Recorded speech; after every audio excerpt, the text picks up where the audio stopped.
time for another round of brandy. Candid conversations over cocktails about all things brand with your hosts, Reilly Newman and Scott Saunders, the brand developers behind Motif Brands. Scott and I have been talking about what we were wanting to talk about, and we've just been playing with some different ideas and kind of slipping into this conversation about sales and brand and marketing and where these things kind of work together. And sometimes companies get these things confused where it's just like too much weight is on sales or too much weight is on marketing and then brands neglected and kind of getting our ducks in a row. The sales department, it's all without the sales department, nothing else happens. And bring up a couple different like analogies to help frame it. But one was like fishing, and the other is like more like agriculture, where it's more like where the sales is more the harvesting, and sales reels in the fish, but it's the brand that does most of the work. And I think I have a theory on why this could be. Is that if you think back door-to-door salesmen would go door-to-door and they're selling a vacuum or they're selling whatever, right? And it's about the product, it's about the features. You don't really care about the brand as much. Then you had Avon, you had Tupperware, you had these other things that started coming around and pushing brand that kind of created more of these umbrella things that then the products were inside of. But for the most part, it was about the salesperson pushing the product, its features, and all that. Yeah. Then going to today is that you had cost per click, you had advertisements, you had a search engine, ads, things like that were pretty much tricking people into, hey, happen to click here, it seems relevant, and then you fall into a funnel of buying that product. Again, it's more of a sales execution tactic, or even on TikTok where it's a cheap $10, $20 product and they just pop an ad in front of you, or it's a collaboration with an influencer and then someone happens to click on it and they buy the thing from Temu. So all of these are kind of execution on the tail end of the sales process, and they work because you're essentially just getting people just to buy the product, but there's no brand in that. And however, when you look at the mature, healthy brands in the world, it's been about this compounding aspect of brand that then creates this very healthy, fertile ecosystem for marketing and sales to do their job properly.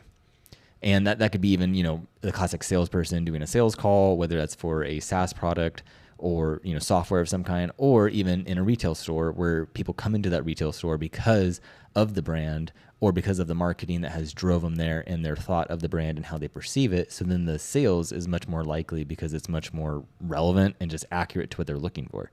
So, just to summarize that, it's like, okay, going from just selling a product to actually creating an environment that the brand has taken root in the mind of the audience and actually able to then increase the likelihood that someone's going to buy when that chance comes up.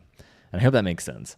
Yeah. It's kind of bigger picture versus small picture. Our conversation, I'll be honest, our conversation started when we were talking about, like, there's a reason, a buyer has a reason to buy. And is it necessity? Is it a need? Is it a want? Does it fulfill some psychological aspect in their life, so it becomes a luxury item they seek after because it helps like signal status or makes them feel better about themselves, or signals to others that maybe they have a lot of money because they drive a really, really nice car, even though everything else about their life says they're on a tighter budget. All these different things. And it even got us thinking about, like, with fishing. It's like, a fish are hungry and they're out there, but not all live bait works with every type of fish. Same thing if you go to lures. So some like spinners, some like, there's different types of lures, and certain lures work with certain types of fish and others. And the more you know the fish's habitat, its time of feeding. Like if you're a fisherman, I don't fish personally. I have a lot of friends that fish, but I know like a few times that I have fished, we don't go out at like after lunch at like 1:00 to go fishing. We usually go super early in the morning or just around dusk time, because that seems to be when the fish are more hungry, more susceptible to biting, but they're not going to just bite on anything. And that's the thought. That's the thing, is that if you have a brand or a business and you don't really have a really good general idea specifically of who you're shopping, who you're selling to, who you're trying to draw in to your brand. If you're one of these people that just think, I don't care, I just want anybody to be drawn into your brand, you're going to struggle. Does it come down to the willingness to either buy, or in a fish's case, the willingness to bite? And so then is it up to the brand and that mindset to be reverse engineering who your consumer is, who the fish is, and going, okay, what's going to be their most ideal environment where they're going to have the highest likelihood of being willing to buy, right? Okay, time of day, like Scott was saying, with what time the fish eat, what they're hungry for, what they're actually, what appeals to them, your approach to that, and kind of just going, okay, what do I need to do to actually increase that? So then is it the point of brand and marketing to actually create these environments or this approach to like the market that's just increasing the willingness of someone saying yes? And I think there's just something to it of going, okay, it's not about the activity of sales is less of this like gotcha. And I think that's the salesperson's I don't want to say fetish, but like that's it's like Wolf of Wall Street. They're fixated on that. Yeah, they're so Fetishes. Something different. Fetish. Fixation. We'll use that word. They're Fixation fixated on getting this fetish. like Wolf of Wall Street moment, and we've all seen those salespeople where they're just like, "Hey, how you doing today? Can I get you to sit down over here? Oh wow, I love what you do to your hair." It's like you know it's obvious. You're not being truthful. You're going through the motions, trying to say the right thing. You probably use the same line on everybody, right? And just seeing who's going to actually bite and think, "Oh, wow, you really like my hair," and others are going to go, "You don't give a rip about my hair." And I think that's the fallacy of it, where it's like it's not this. And again, I feel like that is reflected back on these past eras where that was a thing, where you did have the slick salesman coming in and he closed the deal and landed a huge job and then goes off on his yacht into the sunset. But now it's like, no, it's not so much the activity of the sales that's closing the job, but a successful brand creates a successful environment where the salespeople can do their job, or better yet, the salesperson could be potentially removed from the situation and the transaction happens without the presence of someone hounding a consumer for the sale. But for a lot of us, most of us, we're willing to pay more for certain things based on where our heart is. There's the thing of your money is where your mouth. Put your money where your mouth is, and I think put your money where your heart is. And we talked about this with shoes, right? Take out $300 pair of shoes. Now, I have friends that are runners, and they will easily spend $300 on shoes, running shoes. They're $300, but that gets into the components. It gets into the absorption of shock and everything else, the longevity, the traction, all the features that go into the shoe for a runner. They're willing to drop $300 on a pair of shoes. Now, you also have people that don't give a rip about running, but they're going to drop $300 on a pair of signature or limited edition Air Jordans. Not even ever play basketball in the darn things, but they walk around in them, and it's different. It's providing a different need. That's status signaling for them. That's what they're going to spend their money on. And yet, the runner is not going to spend $300 on a pair of high top shoes, but they're going to spend it on running shoes. So each of them have a different threshold, have a different reason for why they're buying it, even though they're both going to shell out $300 for a pair of shoes. Yeah, and then again, it's like their willingness changes because it's based off the context and who they are, what they value, all these things. And whenever we're buying stuff, it's like your brain is doing this quick napkin math where it's running through and almost holding up a mirror as well as going like, okay, does this align with what I'm looking for? Do I want the Jordans, whatever, Air Ones? I know nothing about sneakers, but do I want these, or do I want this, or do I want to pay for going on this trip or going to Disneyland or whatever it is, right? And so your brain's always going through and going down this checklist of going, hey, does this match what I'm actually willing to purchase? And then price is considered in that, but I think that even you could argue that price is almost part of the concoction of that then leads up to going, yeah, I'm willing to splurge on that, or I won't buy whatever. I won't buy groceries this week to buy my Air Jordans or whatever. And I honestly, it sounds funny, but that's true. What sacrifice? You were sharing that thing about with Ramsey about the car, right? Where it's like someone like literally, are you renting? You're renting, and then okay, what's your car payment? They're like, well, $900 a month, and you're like, okay, you can't be doing that. You can't be doing that. Your priorities are a little backwards. And unfortunately, when people are in a tight financial spot, like math doesn't play to your favor in a lot of areas, but people still will make sacrifices, and that is part of the willingness, right? It's like having skin in the game and making that sacrifice and going, okay, yeah, I am paying a little more for this. I won't.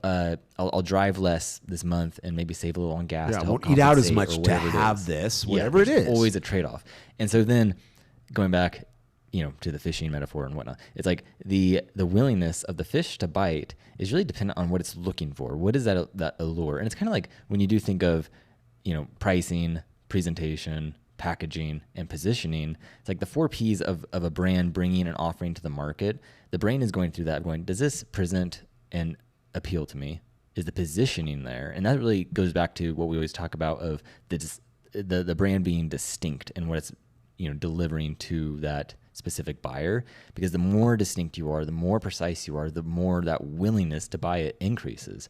And that's what, again, when you look at these brands that have done things so well, is that they focus on a specific buyer at a specific moment and going, okay, what would they value for us to deliver in an offering for them? Because it just increases that likelihood of the willingness to buy. And that's essentially, you're just creating a very healthy environment where a salesperson or the user is able to just go buy now and click, or the salesperson is able to close the job or land the contract or whatever it is. So is it the brand's work is almost on the forefront, where it's able to create the healthy environment to till the soil and start kind of planting the seeds and watering them, where then you're starting to get these healthy plants growing, and then the sales or the transactions start coming through and harvesting that when it's proper time to harvest. Yeah, the sales isn't the one that's tilling the soil. The sales department or the marketing department isn't doing all that. It's the brand. And again, the brand is all encompassing. It's a bunch of different factors, but it's that idea, and we always talk about that, so much of the power of brand is an emotional connector. It's emotional connection with your audience, either your buyers or potential buyers. Yeah. And I wonder if that's kind of the yucky salesman we were talking about. The yucky. Where when the process feels forced, I wonder if that's kind of like you said, that's when the salesman's trying to till the soil. They're trying to convince you, and they're trying to do all this work that should have been done on the forefront. It should have been done months or years earlier, right, where you're tilling the soil, planting the seeds, and watering them. And now the salesman's trying to do that, and they're excuse me, have you ever felt this way? Blah, blah, blah, blah, and they're trying to get you. It's more and more desperate. What can I do to have you drive off the lot with this car? And I think how low can I get the payment? How low can I get the price? Yeah, what can I do? And even if you're just like, let me think on it, right? It's that salesy, like almost like I got a potential fish. Right. And I'm not going to, I'm just going to do whatever it takes to reel that fish in, even though that fish might be resisting. For some reason, like it's kind of like with social media and algorithms. It's like I go to one site. I'm just curious. What do they say? I've seen people have, what do they cost? Right. And I might go to the site and go, whew, no, thanks. I'm not going to spend that kind of money on that. But then guess what? I'm getting hit with nothing but ads from that brand and that for that product. And they think somehow the more I see it, that's going to make me respond. And it's like, no, there were reasons I didn't engage, or there's reasons I chose not to. So you continuing to hound me through ads is not going to then somehow make me turn around. And that's just me. I changed my mind. Yeah. Right. Oh, well, I guess I got to buy this in order to, to get them to stop hounding me in my, media feeds. And I think that's going to the difference of interest and intent, is that the brand should increase interest. The product increase interest. The positioning, the presentation, the packaging, and the pricing can increase interest and make someone go, huh, yeah, I'll take a look at that. However, there is this threshold where someone then crosses over into intent, where they have an intention to buy. And there's a difference there. And that's really, I think, the brand's job to kind of filter those people out as well, where the brand, through those same kind of aspects, like even with price, it's like price is a huge filtration of being able to go yes or no to the consumer if it's for them or not. And then that's going to increase their intent or completely just take them out of the running. And that's a good thing, because then your sales and your marketing can be much more accurate to the people who actually are going to buy. So you're not spending money on people like Scott who just go to your website and then they leave. You just called me out, man. But it's the same thing. So then how much of that is just now you're putting effort into these lost leads, essentially, that weren't ever going to, they had no intention to buy. They were interested, curious, but the intention wasn't there. And the brand should have signaled that and filtered those people out intentionally before that. So then the intent is clear. And but I think there's a huge loss there, where it's the same thing people with window shopping, where someone who's looking, yeah, that's great, but it doesn't mean that they actually have the intention to buy. Sometimes you're just walking around and looking, and that's fine. Yeah, But the it's brand fun shouldn't to spend energy on that. Yeah, I mean, I admit it's fun. Like, I'll pass like some nice men's clothing store, and I'll look and I know that yeah, I'm not going to spend $110 on a T-shirt, a blank colored tee. But sometimes going in, if you're just walking around, walking in and just looking and just seeing what's out there is fun. But you're not like, I don't have like, I'm looking for this, or I've already in love with this brand, and therefore, and that's why, a lot of times it's like, it's nice when even some store clerks, you walk in and it's just like greeting and just leave it, letting us be. It's like, the art seduction of being able to draw someone in without pushing. You pull them to you. You actually distance yourself and you draw them in. And that's the same thing with dating. It's like no one's attracted to the person who's begging, please go on a date with me, please. Do you need anything? Can I do anything for you? Like, and it's like, no, being the one who. What can I do to get you to like me?